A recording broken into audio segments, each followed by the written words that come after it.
नमस्कार। कार्यक्रम सुशासन सवालको नयाँ अङ्कमा यहाँहरूलाई हार्दिक स्वागत छ। अख्तियार दुरुपयोग अनुसन्धान आयोग र नेपाल टेलिभिजनको संयुक्त प्रस्तुति कार्यक्रम सुशासन सवालमा विशेष गरी हामीले सरकारी र सार्वजनिक निकायबाट प्रभाव हुने सेवा, विकास निर्माण, राजस्व सङ्कलन, त्यस्तै गरी सार्वजनिक सेवा प्रशासन र अख्तियार दुरुपयोग अनुसन्धान आयोगको साप्ताहिक गतिविधि पनि प्रस्तुत गर्दै आइरहेका छौँ।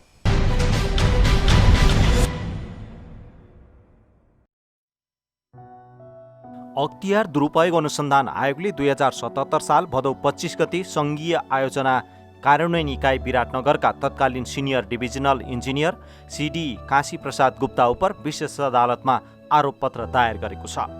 गुप्ताले सार्वजनिक पदमा बहाल रहँदा पदको दुरुपयोग गरी गैरकानुनी रूपमा आर्जन गरेको 16 करोड 72,56,496 रुपियाँ बराबरको बिगो कायम गरी गुप्ता र उनकी श्रीमती मिता गुप्ता समेत 13 जना विरुद्ध आयोगले विशेष अदालत काठमाडौँमा आरोपपत्र दायर गरेको हो।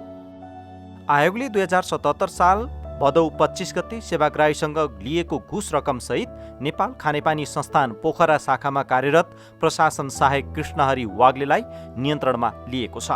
खानेपानी उपभोग गरे बापत खानेपानी शुल्क तिर्न जाँदा विभिन्न वाहनामा घुस रिश्वत माग गरेको भन्ने उजुरी एवं सूचनाका आधारमा आयोगको कार्यालय पोखराबाट गएको टोलीले वाग्लेलाई सेवाग्राहीबाट लिएको 25,000 घुस सहित ट्याक्सी चोक बगरमा रहेको एक रेस्टुरेन्टबाट नियन्त्रणमा लिई थप अनुसन्धान गरिरहेको छ। दर्शकबिन, कुनै पनि संस्थाको सफलता र उचाइमा त्यो संस्थाको नेतृत्व र त्यो संस्थासँग आबद्ध अन्य व्यक्तित्वहरूको भूमिका कस्तो रहन्छ भन्नेले अर्थ राख्छ। यस्तै अख्तियार दुरुपयोग अनुसन्धान आयोगको पछिल्लो समयको सफलतालाई हेर्ने हो भने पनि आयोगको सामूहिक अभ्यास कस्तो छ र नेतृत्वले कसरी भूमिका खेलिरहेको छ भन्ने कुरा प्रष्ट हुन्छ। यस्तै अख्तियार दुरुपयोग अनुसन्धान आयोगमा 5 वर्ष 5 महिना 9 दिन काम गर्नुभएका प्रमुख आयुक्त नवीन कुमार घिमिरेको विदाई कार्यक्रममा पनि यस्तै कुराहरू प्रस्तुत भएका छन्।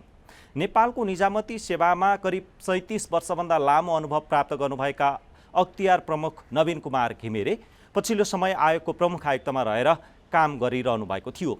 अख्तियारमा रहँदा उहाँले खेल्नु भएको भूमिका र आयोगको आगामी रणनीति र आगामी गति कस्तो रहन्छ भन्ने विषयमा तयार पारिएको सामग्री अबको प्रस्तुतिमा। कुनै पनि संस्थाको सफलताका लागि नेतृत्वको सोच, कार्यशैली, व्यवहार र दृढ सङ्कल्पले ठूलो भूमिका खेलेको हुन्छ। भ्रष्टाचार नियन्त्रण र सुशासन कायम गर्ने संवैधानिक दायित्व भएको अख्तियार दुरुपयोग अनुसन्धान आयोगले पछिल्ला वर्षहरूमा हात पारेको सफलता यसको एउटा प्रमुख उदाहरण हो। त्यही छाप छाडेर अख्तियार दुरुपयोग अनुसन्धान आयोगका प्रमुख आयुक्त नवीन कुमार घिमिरेले अवकाश हुनुभएको छ।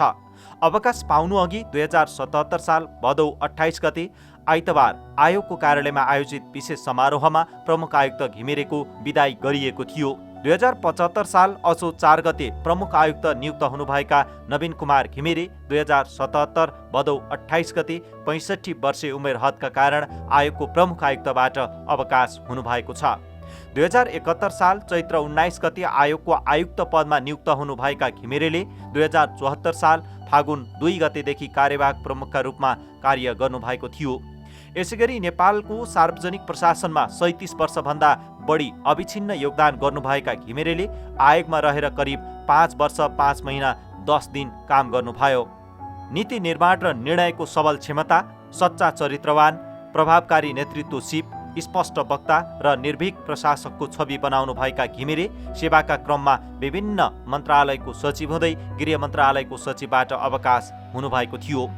जुन कुनै कार्यालयमा पुग्दा पनि सार्वजनिक सेवाको सुधारका लागि प्रतिबद्ध भई विधि पद्धतिको संस्थागत सबलीकरणको काम गर्ने घिमिरेले धेरै सरकारी कार्यालयहरूको सेवा प्रवाह सुधारका लागि महत्त्वपूर्ण भूमिका खेल्नु भएको पाइन्छ।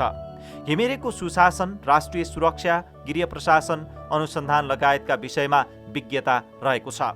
त्यसरी नै उहाँले आयोगमा रहँदा आयोगलाई प्रविधि मैत्री बनाउँदै अफिस अटोमेसन लगायतका प्रविधिहरूको कार्यान्वयनको सुरुवात गर्नुभयो।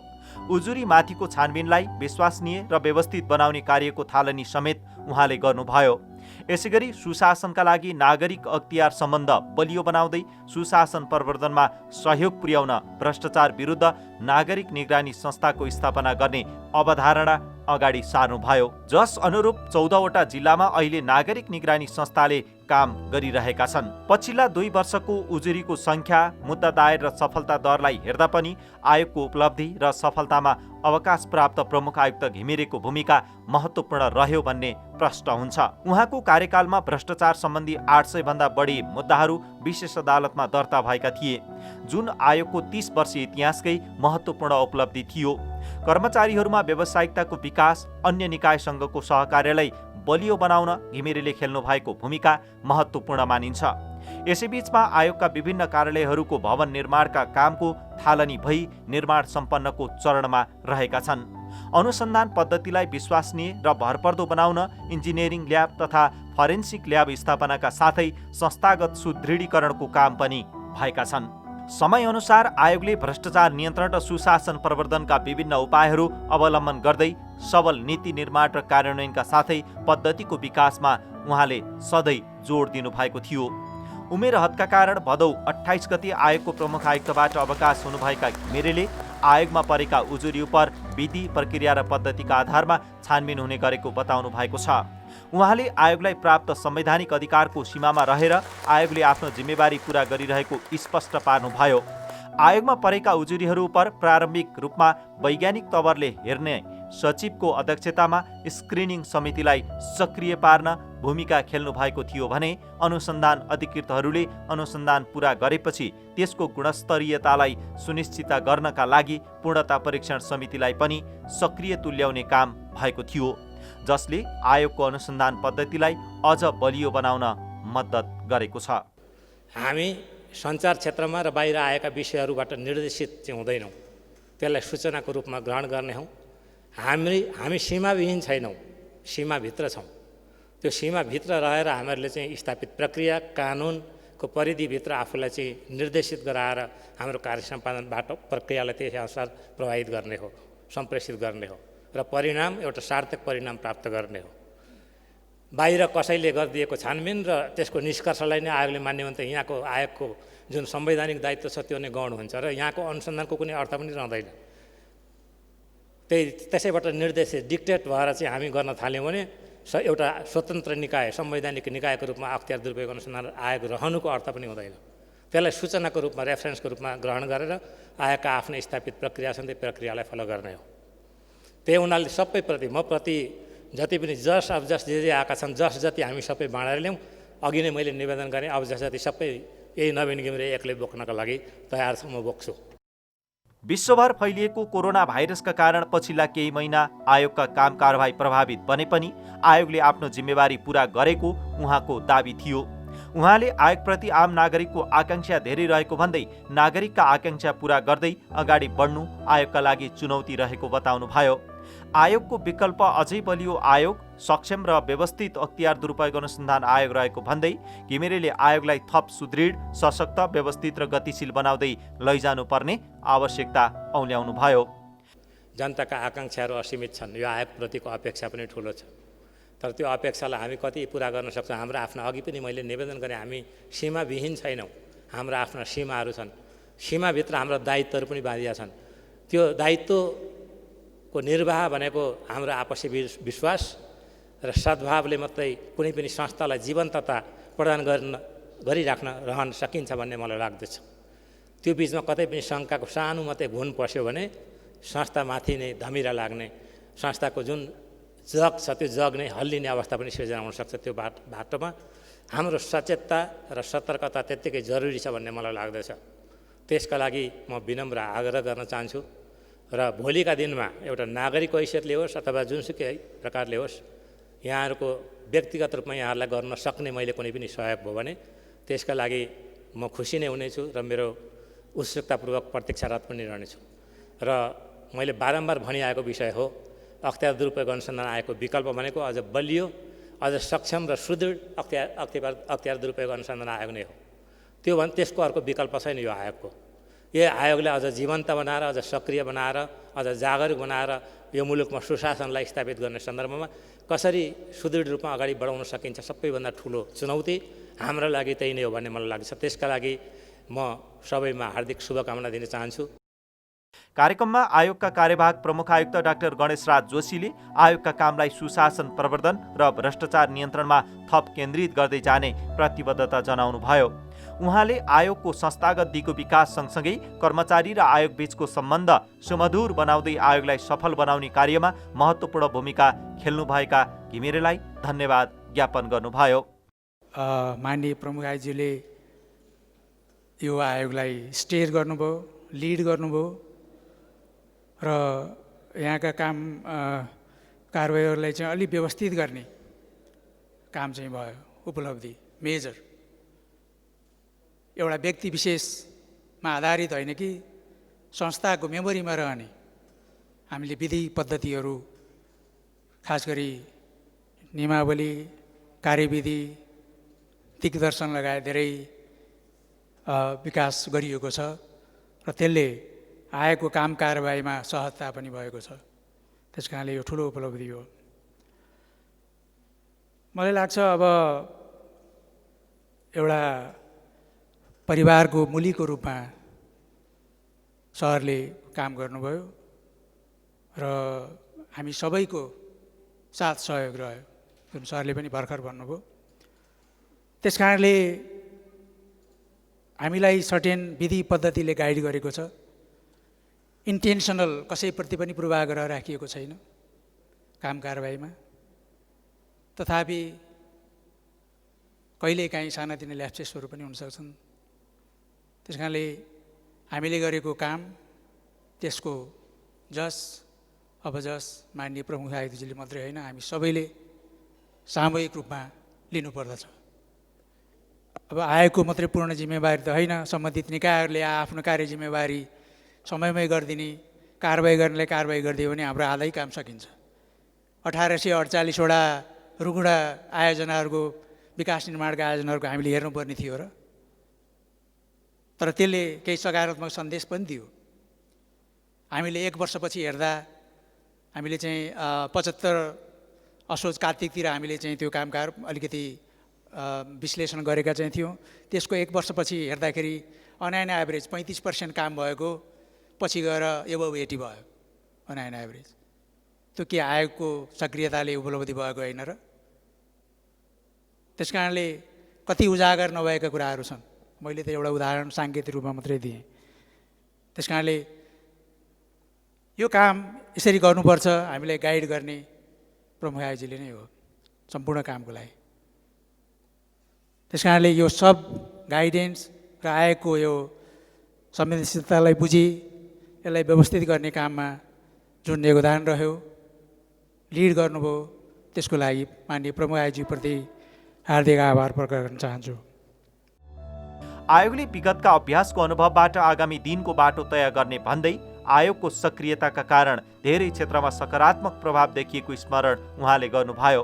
आयोगमा रहेका कर्मचारीबाट आयोगलाई अझै समृद्ध र व्यवस्थित बनाउने कार्यमा सहयोग मिल्ने अपेक्षा समेत डाक्टर जोशीले व्यक्त गर्नुभयो। आयोगको आगामी काम कारबाहीलाई अझ समृद्ध, यसका र यसलाई अझ व्यवस्थित बनाउने काममा माननीय प्रमुख आयुक्तज्यूबाट यहाँ नरहे पनि ठोस सुझाव, पृष्ठपोषण प्राप्त हुनेछ भन्ने कुरामा हामी विश्वस्त छौँ। सम्पूर्ण साथीहरू हुनुहुन्छ, यहाँको काम कारबाहीको बारेमा जान्ने हुनुहुन्छ, विज्ञ हुनुहुन्छ र आयोगको मर्यादा र यसको उद्देश्यलाई कतै विचलित हुन नदिनेतर्फ तपाईँहरू सचेत सजग हुनुहुन्छ। त्यस कारणले त्यो सबै भएको हुनाले म जति दिनसम्म कार्यवाहको रूपमा रहँला यहाँहरूको पूर्ण सहयोगको अपेक्षा गरेको छु। यसैगरी आयोगकी आयुक्त डाक्टर सावित्री थापा गुरुङले भ्रष्टाचार नियन्त्रणमा आयोगको भूमिकालाई स्थापित गर्दै गइरहेको बताउनुभयो। उहाँले भ्रष्टाचारको अवस्थामा सुधार देखिएको भन्दै आगामी दिनमा सबैको साथ सहयोग भए भ्रष्टाचारको अन्त्य गर्न सहयोग पुग्ने विश्वास व्यक्त गर्नुभयो। उहाँको नेतृत्वको सबैलाई अवगत भएकै कुरा हो। उहाँको नेतृत्व कस्तो थियो, कसरी उहाँले अख्तियार दुरुपयोग अनुसन्धान आयोगलाई एक किसिमले नयाँ परिचय दिलाउन सक्नुभयो भन्ने कुरा हामी सबै सामु छर्लङ्ग छ। उहाँको नेतृत्वको कारणले आर्थिक वर्ष 2076-77 इतिहासकै बढी मुद्दा सङ्ख्या विशेष अदालतमा दर्ता भएको छ।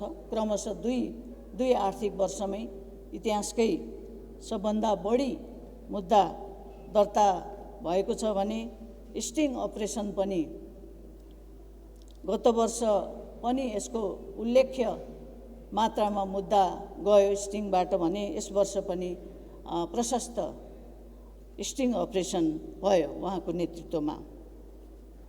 र अन्तर्राष्ट्रिय रूपमा हेर्दा पनि भ्रष्टाचार निवारण सूचकमा नेपाल अघिल्लो वर्षभन्दा 11 तहमाथि उक्लिन सफल भएको छ। यद्यपि यसमा अख्तियारको मात्रै योगदान छैन, सम्पूर्ण क्षेत्रको योगदान छ। तर अख्तियार दुरुपयोग अनुसन्धान आयोग मूलतः भ्रष्टाचार निवारण र सुशासन प्रवर्धनमा भूमिका खेल्ने हुनाले यो अख्तियार दुरुपयोग अनुसन्धान आयोगको महत्त्वपूर्ण भूमिका यसमा रहेको छ। आयुक्त गुरुङले कोरोनाको संक्रमणको समयमा पनि आयोग र आयोगका कर्मचारीहरूले भ्रष्टाचार नियन्त्रण र सुशासन प्रवर्धनमा खेलेको भूमिका सम्झना लायक रहेको बताउनुभयो। उहाँले भ्रष्टाचार नियन्त्रण र सुशासन प्रवर्धनका लागि अहिले भइरहेका कानुनलाई समय सापेक्ष परिमार्जित गर्दै अगाडि बढ्नुपर्ने आवश्यकता औल्याउनुभयो। भ्रष्टाचार निवारण सम्बन्धी कानुनहरूलाई समसामयिक संशोधनको लागि गरिएको जुन प्रयास छ त्यसलाई सार्थकता दिन आयोगलाई थप अधिकार सम्पन्न उत्तरदायी र भ्रष्टाचार निवारणमा अब्बल भूमिका प्रदान गर्न आगामी दिनमा आउने चुनौती हामीले त्यसलाई चुनौतीको रूपमा हामीले लिनु जरुरी छ, हाम्रो जिम्मेवारी पनि हो। यस्ता आवश्यकता र जिम्मेवारी निर्वाह गर्न यस आयोगबाट विदायी भएर गए तापनि माननीय प्रमुख आयुक्तज्यूको साथ र सहयोगको हामी अपेक्षा गर्दछौँ। कार्यक्रममा आयोगका सचिव सुरेश अधिकारीले आयोगको संस्थागत विकासलाई अझै बलियो बनाउँदै जानुपर्नेमा जोड दिनुभयो। उहाँले विदायी हुनुभएका प्रमुख आयुक्तसँग काम गर्दाका दिनहरू स्मरण गर्दै समग्र कर्मचारीहरूलाई ऊर्जा थप्ने काममा उहाँको उल्लेख्य भूमिका रहेको बताउनुभयो। कर्मचारीहरूलाई मोटिभेट गर्ने सिलसिलामा उहाँको अतुलनीय योगदान रहेको छ र यस आयोगको संस्थागत क्षमता विकास गर्ने, आयोगका रणनीतिहरू तयार गर्ने र आयोगलाई मुलुकको महत्त्वपूर्ण संवैधानिक अङ्गको रूपमा स्थापित गराउनमा उहाँको ठुलो योगदान रह्यो र यस आयोगको प्रतिष्ठा र गरिमा अभिवृद्धिमा उहाँको योगदानलाई पछिसम्म पनि भुलिने छैन भन्ने मैले विश्वास लिएको छु। कसैको अनुहार हेरेर होइन, तथ्य र प्रमाणका आधारमा निर्णय लिने अभ्यासको विकास आयोगमा भएको छ र स्वाभाविक रूपमा यसको नेतृत्व गर्नुभएका माननीय प्रमुख आयुक्तज्यूलाई समेत यसको श्रेय जाने नै भयो। भ्रष्टाचार नियन्त्रण र सुशासन प्रवर्धन गर्ने आयोगको मूल दायित्वबाट यो आयोग कहिले विचलित भएको छैन र हुन सक्दैन। उहाँको कार्यकालमा यो विचलित हुने अवस्थै रहेन। त्यसैले अहिले पनि आयोग आफ्नो राइट ट्र्याकमा छ, राइट फर्ममा छ र भविष्यमा पनि रहनेछ। संवैधानिक दायित्वबाट यो आयोग आउँदा दिनमा पनि विचलित हुने छैन। त्यो संस्थागत पद्धतिको विकास, संस्थागत संस्कारको विकास भइसकेको छ। कसैले चाहेर पनि विचलित गराउन नसक्ने अवस्थामा छ आयोग। आयोगले आफ्नो संस्थागत पद्धतिलाई समय सापेक्ष बनाउँदै अगाडि बढिरहेको भन्दै सचिव अधिकारीले आयोगले संवैधानिक र कानुनी सीमाहरूलाई आत्मसात गर्दै आफ्नो जिम्मेवारीमा प्रतिबद्ध रहने बताउनुभयो।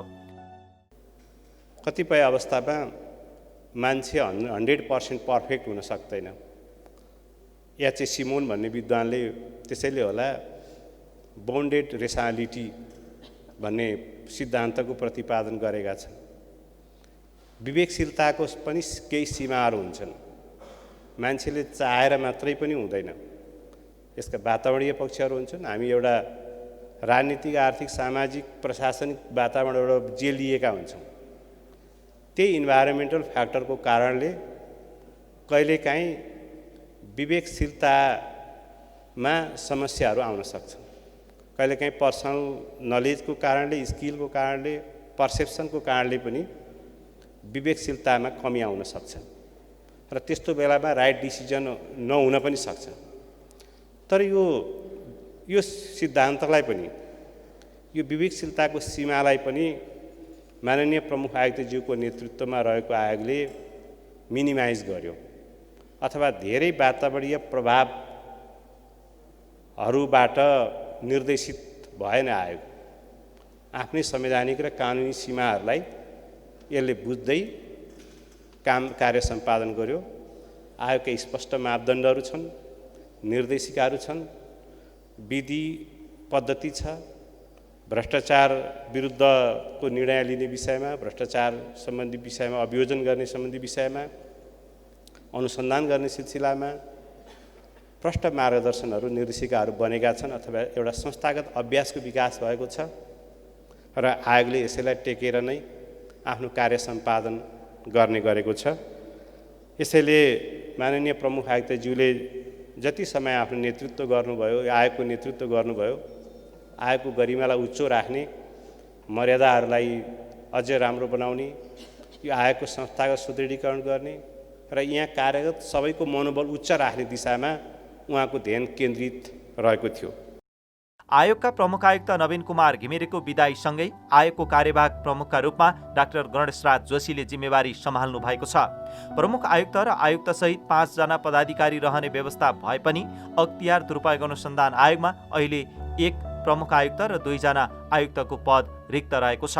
विदाई समारोहमा निवृत्त हुन लाग्नुभएका प्रमुख आयुक्त नवीन कुमार घिमिरेलाई आयुक्त डाक्टर गणेशराज जोशी र आयुक्त डाक्टर सावित्री थापा गुरुङले पुष्पगुच्छा र मायाको चिनो उपहार प्रदान गर्नुभयो।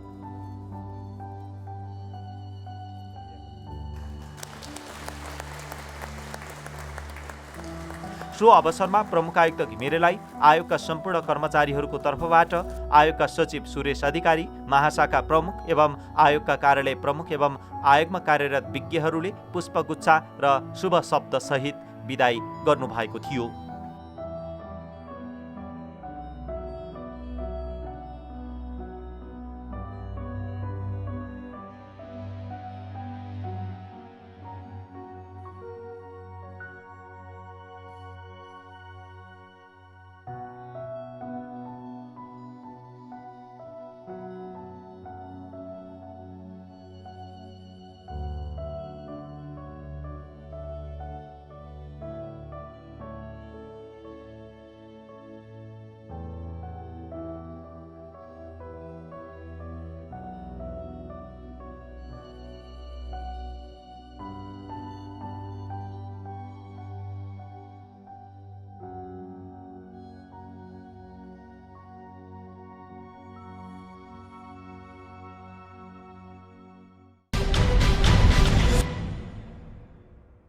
दर्शकवृन्द, संस्थाको सफलता र असफलता व्यक्तिमा केन्द्रित हुन्छ। त्यो व्यक्तिले खेल्ने भूमिका र निभाउने जिम्मेवारीका कारण संस्थागत दिगो विकास र सफलतालाई कसरी अंगीकार गर्दै अगाडि बढ्न सकिन्छ भन्ने एउटा उदाहरण अख्तियार दुरुपयोग अनुसन्धान आयोग पनि हो। यसमा रहने व्यक्तित्वहरूको एउटा किसिमको प्रतिबद्ध भूमिकाका कारण पनि आयोगलाई उचाइमा पुर्याउनका लागि महत्त्वपूर्ण सहयोग पुग्दै आइरहेको छ। यस्तै सुशासन प्रवर्धन र भ्रष्टाचार नियन्त्रणमा आयोगको मात्र होइन, तपाईँ हामी सबैको भूमिका उत्तिकै महत्त्वपूर्ण छ। त्यसैले तपाईँ हामी कहीँ सेवा लिँदा अथवा दिँदा भ्रष्टाचार भएको पाइयो र देखियो भने त्यसका विरुद्ध आवाज उठाउनु आवश्यक छ। यदि हामीले यस्तो आवाज उठायौँ भने साँच्चीकै सुशासनयुक्त समाज र सेवा प्रवाहमा सहयोग पुग्नेछ। तपाईँ यो कार्यक्रम नेपाल टेलिभिजनको वेबसाइट www.ntv.org.np, त्यस्तै गरी मोबाइल एप्स, अख्तियार दुरुपयोग अनुसन्धान आयोगको फेसबुक पेज, युट्युब च्यानल र वेबसाइटमा पनि हेर्न सक्नुहुन्छ भन्दै अर्को सातासम्मका लागि हामी सबैलाई बिदा दिनुहोस्। नमस्कार।